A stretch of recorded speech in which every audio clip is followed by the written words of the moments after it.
छोटे से गांव में राजू नाम का एक अनाथ लड़का रहता था। उसके माता पिता बचपन में ही गुजर गए थे। वह गांव के लोगों के छोटे मोटे काम करके अपना पेट भरता था। राजू गरीब था, लेकिन उसका दिल बहुत बड़ा था। वह हमेशा दूसरों की मदद करता था। राजू बेटा, क्या तू मेरे लिए कुएं से पानी भर ला सकता है? क्यों नहीं दादी, अभी लेकर आता हूँ। और फिर राजू कुएं के पास गया और पानी भरकर लाया। भगवान तेरा भला करे बेटा। एक दिन गांव में एक अमीर साहूकार आया। वह लोगों को ऊंचे ब्याज पर पैसे देता और बाद में उनकी जमीन छीन लेता। जो भी मुझसे कर्ज लेगा समय पर पैसे लौटाने होंगे।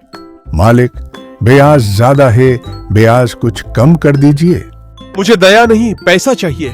नहीं मालिक, ऐसा मत कीजिए। धीरे धीरे कई किसानों की जमीन साहूकार के पास चली गई। पूरा गांव परेशान था। राजू यह सब देख रहा था। राजू आया और बोला, अगर हम सब मिलकर काम करें तो किसी को साहूकार से कर्ज लेने की जरूरत नहीं पड़ेगी। लेकिन हम क्या कर सकते हैं? हम सब मिलकर एक सहकारी समिति बनाएंगे। राजू की बात सबको पसंद आई। गांव वालों ने मिलकर पैसे जमा किए और खेती शुरू की। कुछ ही महीनों में गांव की हालत सुधरने लगी।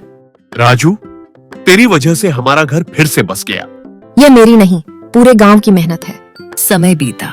गांव में सरपंच का चुनाव आया। हम राजू को सरपंच बनाना चाहते हैं। राजू हैरान होकर, मैं तो एक गरीब अनाथ लड़का हूँ। गांव वाले, गरीबी नहीं, इंसानियत और ईमानदारी देखी जाए। चुनाव हुआ और राजू भारी मतों से जीत गया। अधिकारी, बधाई हो राजू, तुम गांव के नए सरपंच चुने गए हो। राजू भावुक होकर, मैं वादा करता हूँ कि हमेशा गांव की सेवा करूंगा। सालों में राजू ने गांव में स्कूल, सड़क और अस्पताल बनवाए। गांव पूरे जिले का सबसे अच्छा गांव बन गया। एक दिन वही साहूकार राजू के पास आया। राजू, मैंने लोगों के साथ बहुत गलत किया, मुझे माफ कर दो। गलती मान लेना अच्छी बात है, आगे से किसी गरीब का हक मत छीनना। मैं वादा करता हूँ कि आगे से मैं सारे गलत काम छोड़ दूंगा। राजू की ईमानदारी और मेहनत की कहानी दूर दूर तक फैल गई। लोग उसे सम्मान से याद करने लगे।